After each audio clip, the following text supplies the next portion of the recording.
Hey, friends. All right, so I have here, I'm super excited to have River from Austin, Texas with us. Yep, you saw the title.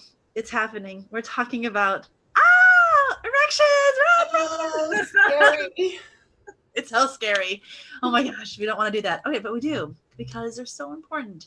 And yes, I know this is about platonic touch and cuddling. I know. We're not supposed to talk about erections, but we are, and we will because they show up everywhere.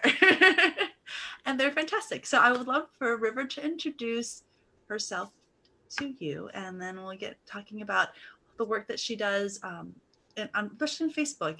I don't know if you have your profile in public, but her daily purrs, where she's been bringing up topics that are really important to our bodies, to our sexuality.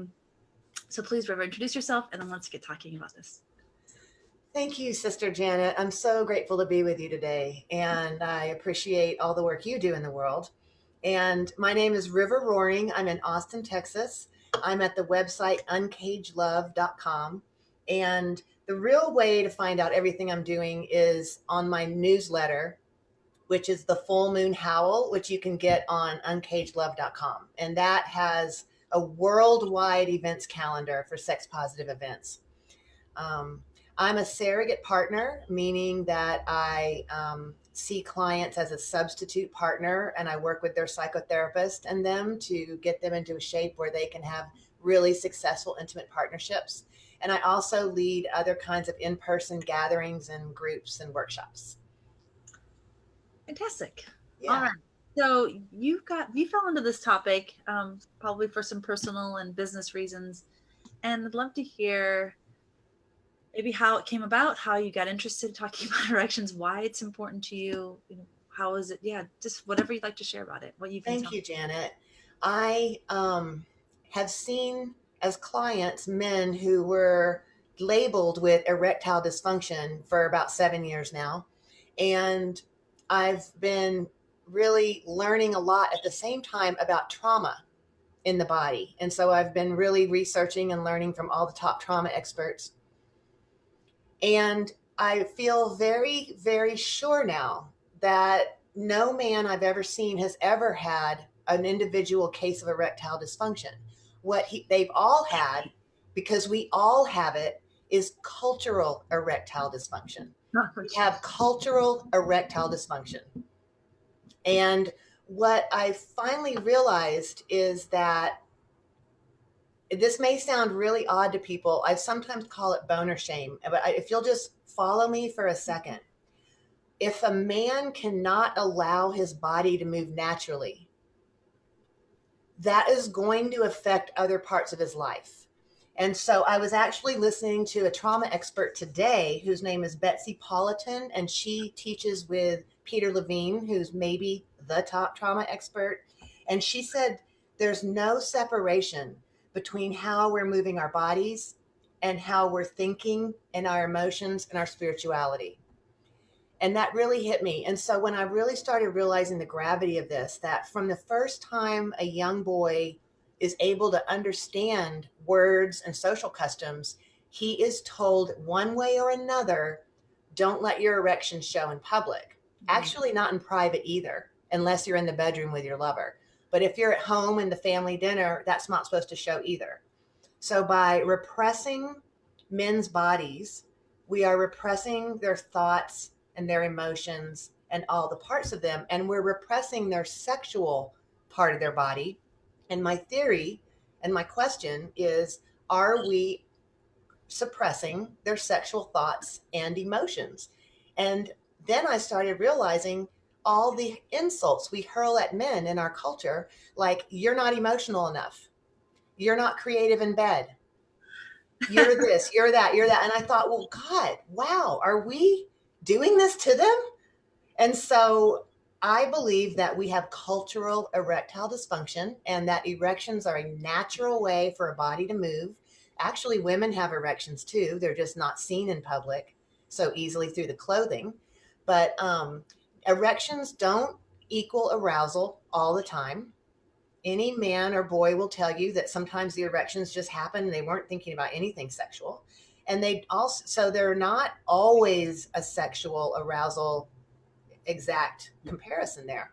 But I believe that because we've repressed this for 99.9% of their life, and then in the bedroom, it's supposed to pop up and be just straight up for like a few hours, you know, or some at least number of minutes or hours that we all have in our head is the right amount of time.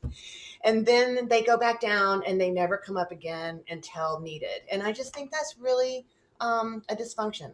And I think it's a very big disservice to men, which ends up being a disservice to all humans. So thank you. Yeah, no, thank you. That was very powerful. There's a lot there. There's this idea that you just shared around when we limit what the body wants to do, the movement, however it is, when we restrict something, it affects all of your body. You can't just restrict part of it and not restrict other parts that are equally, or maybe even more important, right? The thoughts, the emotions, feelings, and the demands that we put on men or people that own penises, or however you want to, define specifically this demographic. All these demands in this one area in a specific time and place, then we tell them it's inappropriate over here, right? So there's a lot of confusion. I hear it, and what happens with my industry, especially the men that come to me, there is this mortifying fear of like, I understand. They like, it's like they say, I understand this is platonic, and I'm so sorry. Please forgive me if I get an erection. And oh no, what do I do? Like, I know I'm not supposed to. Like, and it all shows up. There's they're children. These like children. It's like I'm talking to an 8-year-old or a 10-year-old who's like, I've been told, that I shouldn't do this thing, and I really want this touch from you, but like, will you punish me? Will you reject me if I get an erection? And if they think, please understand that I really am intending the session to be like platonic. Like, please believe me. Like, there's this pleading. There's a fear. Some clients don't even make it to the door. They schedule, they get everything set up, and then they won't even show up. They won't walk through the door. They're too scared that erection is going to show up. Um, and then on the other side, there are those clients who use my sessions to explore their erections, but not in the way you think. It's not like they're going to use it. They've actually had a lot of trouble with erections, and they're not sure if they can have one. Oh, right. Like, could I cuddle? It, I haven't had an erection in a very long time, and could I do I am I still a man? I can hear that question.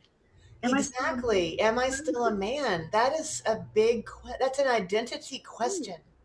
Yeah. So there's so much happening around erections in Yeah. these sessions.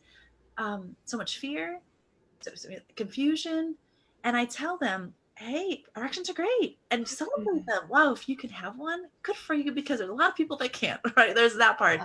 And just know that it comes and goes, and I'm not, there's no shame. Like, I love that you label boner shame. Yeah, I kind of want to use the word boner shame. I've been asked about that word, and I feel that the truth of it is all bodies, the binary, mainly the type of body that has a vulva, and then the type of body that has a penis, they all become erect. We all get erections. So I didn't just want to say erection shame, because the truth of it is women, our vulva bodied humans, are actually not shamed for the erections. You can't see them through the clothing. We can walk around aroused all day long. I can be at the grocery store aroused. I can be thinking arousing thoughts all through my life. And I like to. And I think that's my birthright. And I think it's the birthright for all humans, to not be shamed by having natural feelings and natural body movements. I also understand how many different things erections mean to different people. And I've had more than one woman let me know that they have trauma around erections for very good reason. That was actually, real abuse that happened. And it's very serious for them. And so I don't take that lightly either. What I do feel is that the first step is just to notice, what are your beliefs around erection? What does your body do, no matter what kind of body you have? What does your body do when you even think about erections? What happens? Do you get a panicky feeling? Do you get a judgy or clenching feeling in your body? Do you have arousal just from thinking of erection, because not all erections are arousal. This is just a natural body movement. So I really feel like the first step for us as a community, healing ourselves and healing cultural erectile dysfunction, is to just start to notice and become aware of what meaning we're placing on the male bodied erection. And the internalization of how there's what society has put on people that own penises and men, and then also how they've internalized, and if they have an erection, sometimes they think, oh, I need to do something with this. I mean, there's a lot. And then women like, oh, there's an erection, something needs to happen. Like there's, Yeah. yeah, it's just multifaceted for sure. Yeah, Well, I've had more than one woman tell me too, if I see an erection, then I think there's a demand on me. I'm like, wow, look at that. Take a look at that. Wow, that's a lot of meaning put on a natural body movement. this is also really relevant to practitioners. I Mhm. realize that I'm speaking to clients, those who watch these videos, but also want to share to practitioners that, there is what you're saying. A lot of female women practitioners have those stories that you're explaining, and they need to unpack as well what erections mean for them. Um, and it's both, all of us need to heal that, like you said.